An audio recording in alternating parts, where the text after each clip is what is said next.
ईरानी जी जो है, स्मृति ईरानी जी, उन्होंने निजात किया है। उनको नोबेल मिलना चाहिए उनके यहाँ।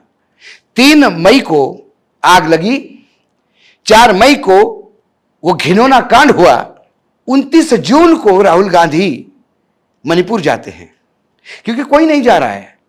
तो विपक्ष एक अपना दायित्व है। और स्मृति ईरानी जी लोकसभा में कहती हैं कि राहुल गांधी ने जाके मणिपुर में आग लगाई। मतलब 29 जून को राहुल गांधी गए 3 मई को आग लगाने के लिए। पहले रोटी सेकी है, बाद में चूल्हा जलाया है। ये नया साइंस, नया पैरामीटर है। इससे ज्यादा मूर्खतापूर्ण वक्तव्य और इससे ज्यादा देश की दिशा भूल करने का वक्तव्य मैं नहीं समझता कि ये इस लायक भी है कि ये पार्लियामेंट में बैठे।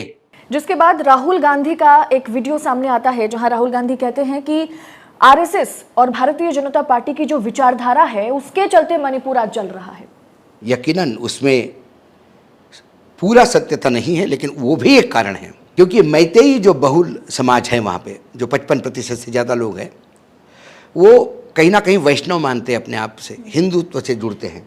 जो पहाड़ों पे आदिवासी हैं, कुकीज़ हो गए, नागाज हो गए, झुमूज हो गए, ये ज़्यादातर कन्वर्टेड लोग हैं, क्रिश्चियन हैं। तो वहाँ चर्चेस जलाई गई है। वो मात्र आदिवासी ही नहीं, वो अल्पसंख्यक भी है। और यदि ये नहीं है तो अमेरिका का कमीशन फॉर रिलीजियस फ्रीडम का 3 मेंबर का डेलीगेशन पिछले 3 साल से हर साल हमारे देश में वीज़ा के लिए अप्लाई करता है। हमारा देश उन्हें वीज़ा देता क्यों नहीं है? अमेरिका तो बहुत अच्छा दोस्त है अपना, बड़ा राष्ट्रपति भवन में कंधे पे हाथ रखा खाना खिलाते हैं। मोदी जी को विश्वगुरु स्थापित करने में अमेरिका का बड़ा हाथ है। ऐसे स्वयं प्रधानमंत्री कहते हैं कि देखो अमेरिका में क्या मेरा स्वागत हुआ, बच्चों से बात करते हुए दिल्ली यूनिवर्सिटी के। जब इतना आपका अमेरिका में विश्वास है और अमेरिका दोस्त है, तो उनके 3 लोगों के डेलीगेशन को इस देश में रिलीजियस फ्रीडम है कि नहीं है, ये देखने के लिए 3 साल से वीज़ा क्यों नहीं दे रहे हैं? क्या गड़बड़ है? क्या कोई हिंदुत्व का वहाँ एजेंडा चलाना है? वहाँ क्रिश्चियनिटी के खिलाफ, खासकर नॉर्थ ईस्ट हो गया, खासकर झारखंड हो गया, खासकर छत्तीसगढ़ हो गया, वहाँ एक क्रिश्चियन, उड़ीसा हो गया, वहाँ तो उड़ीसा का वो कांड तो आपको पता ही है कि एक फादर को कैसा जला दिया था पूरे बच्चों के साथ और उसके परिवार के साथ। तो ये जो तमाम चीज़ें हैं, क्या यहाँ पे क्रिश्चियनिटी से आप वैसे लड़ नहीं पाते हो तो आप ये लड़ने का तरीका करते हैं? या फिर कुकीज़ को पहाड़ से नीचे मिजोरम में पुश करना चाहते ऊपर की तरफ और पहाड़ खाली करवाना चाहते हैं? क्या गांजा की खेती पे वहाँ वर्चस्व करना चाहते हैं? ऐसे कई चीज़ें हैं। लेकिन संघ और संघ का वनवासी कल्याण परिषद वहाँ सालों से काम कर रहा है, सालों से कन्वर्शन के खिलाफ लड़ रहा है। ये कोई नई बात नहीं है। और अक्सर राहुल गांधी कांग्रेस की विचारधारा वाले हैं, कांग्रेस के नेता है, तो वो तो संघ पे बोलेंगे ही। लेकिन वहाँ मैतेई वर्सेस कुकीज़, ये हिंदुत्व वर्सेस क्रिश्चियनिटी भी एक झगड़े का मूल है, इसमें कोई दो मत नहीं। सुप्रीम कोर्ट ने 28 जुलाई तक का समय दिया था कि आप 8 दिन ले लीजिए और कैसे भी करके जो मणिपुर जल रहा है उसे बुझाने की कोशिश कीजिए, लेकिन हल तो कुछ भी नहीं निकला। जिसके बाद क्या आपको लगता है कि अब सुप्रीम कोर्ट कहीं ना कहीं इंटरवीन करेगा या इंटरवीन करने की ज़रूरत है? सुप्रीम कोर्ट इंटरवीन कर लेता, लेकिन क्या है, मणिपुर का केस स्वयं मुख्य न्यायाधीश सुन रहे थे और मुझे लगता है कि बीच में 4-5 दिन उनकी तबीयत ठीक नहीं थी। जब मणिपुर का हियरिंग का डेट था वो उपस्थित नहीं रहे। लेकिन मुझे लगता है कि जिस कड़ाई के साथ उन्होंने कहा कि यदि आप कुछ नहीं कर पाएंगे तो हमें करना पड़ेगा, तो मुझे लगता है इसमें कुछ होगा। वहाँ की गवर्नर है अनुसुईया उइके, महिला है, बहुत सेंसेबल है। मतलब बहुत कम नेत्रियाँ होती है कि पहले महिला और बाद में नेत्री है वो। उसने कई रिपोर्ट्स दी हैं जो मेरी जानकारी है, लेकिन गवर्नर की रिपोर्ट्स को भी रद्दी के टोकरे में यदि डाला जाए, क्या ये सरकार जो सत्ता पक्ष में बैठे लोग हैं ये मणिपुर जलाना चाहते हैं? और यदि आप ही मणिपुर जलाना चाहते हैं तो फिर वहाँ फायर ब्रिगेड तो पहुँच ही नहीं पाएगी, क्योंकि फायर ब्रिगेड भी आप ही को भेजना है। आग भी आपने लगाई है, जैसे अभी तक अजीत डोभाल को नहीं भेजा। मैंने बोला ना, नहीं अजीत, ये आपके गृहमंत्री गए, क्या कर लिया गृहमंत्री ने जाके 2 दिन? क्या गृहमंत्री ने वह जाके, यदि ये कहते हैं कि राहुल गांधी ने आग में झोंक दिया है, राहुल गांधी के पहले तो गृहमंत्री चले गए थे वहाँ पे। क्या गृहमंत्री का कोई इंटरेस्ट है वहाँ पे? क्योंकि गृह मंत्री गुजरात से आते हैं और उनके बेटे बहुत बड़े बिजनेसमैन हैं, उनके कई जगह इंटरेस्ट है बिजनेस के, क्रिकेट से लेके कई जगह पे इनके इंटरेस्ट है। क्या उधर भी कुछ इंटरेस्ट है? सवाल तो ये भी पूछ रहे लोग, और ये हो सकता है कि इंटरेस्ट ना हो, लेकिन सवाल इसलिए पूछ रहे क्योंकि अमित शाह जो इतने बड़े धाकड़, सरदार पटेल के बाद कोई गृह मंत्री बना है तो अमित शाह बना है, ऐसे लोग कहते हैं।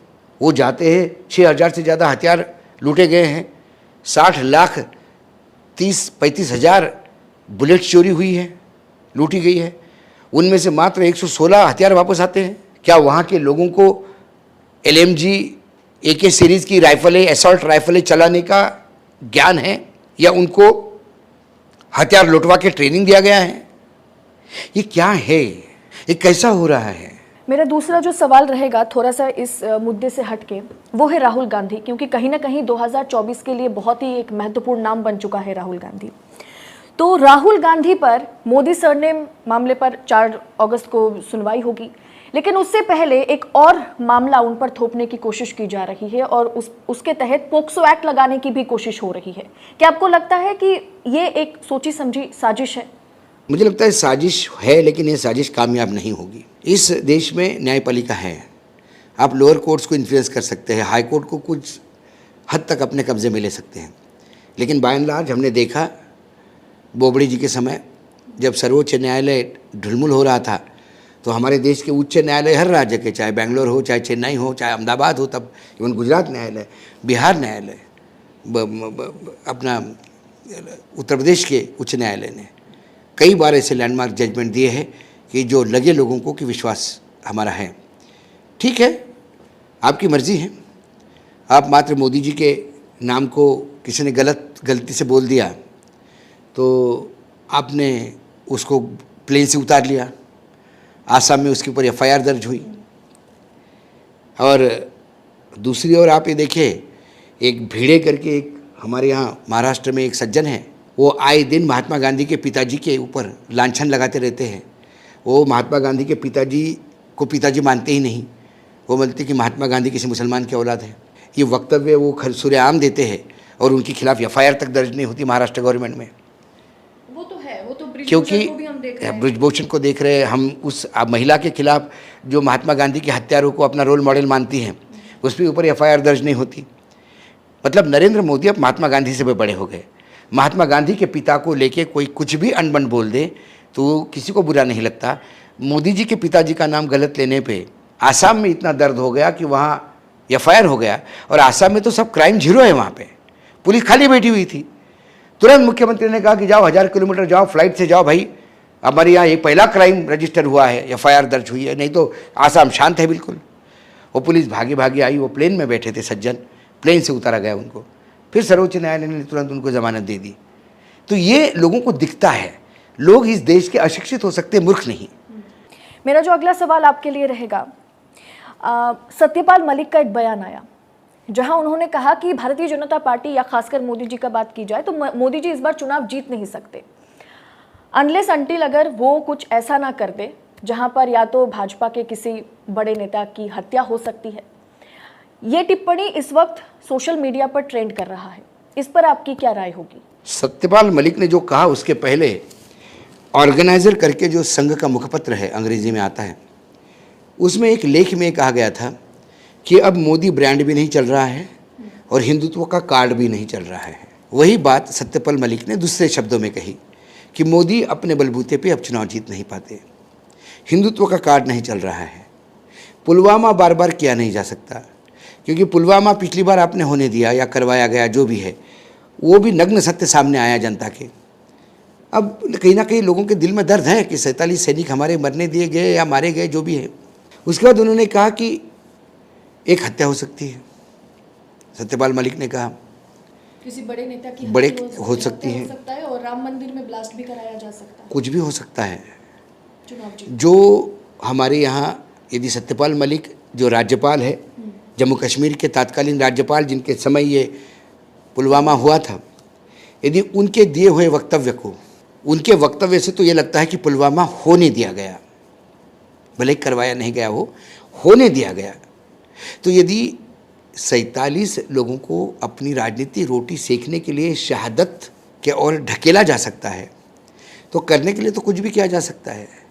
क्योंकि आना सत्ता में है। एन केन प्रकरण सत्ता चाहिए, चाहे लोकतंत्र की धज्जियां उड़ जाएं, चाहे संविधान को रोंदना पड़े, चाहे विपक्ष को समाप्त करना पड़े, चाहे एजेंसियों का दुरुपयोग करना पड़े, चाहे सर्वोच्च न्यायालय को घेरने का प्रयास करना पड़े, उन्हें ट्रोल करने का प्रयास करना पड़े, चाहे खुद पे हमला करवाने का प्रयास करे, चाहे किसी और पे, लेकिन चुनाव जीतने हैं। चुनाव ये रण होता है और रण आमने सामने का होता है। चलो देखते हैं कितने में कितना दम, तू भी आ मैं भी आता हूँ। लेकिन और हत्या का तो क्या है, हिरेन पांड्या की हत्या हुई है, कई हत्याएं गुजरात में हुई है, गोपीनाथ मुंडे की हत्या हुई है, ऐसा मैं मानता हूँ। जस्टिस लोया का मामला भी, मैं कल ही नागपुर में था, मैं अभी आज सुबह ही नागपुर से आया हूँ। तो वो इन्वेस्टिगेशन अधिकारियों की जो टीम थी उसमें से एक इन्वेस्टिगेशन अधिकारी सब इंस्पेक्टर रैंक का कल मुझे मिला और उसने मुझे कहा कि जिस हॉस्टल में लोया रुके थे उनके जब हम रजिस्टर चेंज करने गए तो हमको क्लियर कट दिख रहा था कि वो रजिस्टर फाड़ा गया है और दूसरे पन्ने उस पे चिपकाए गए हैं।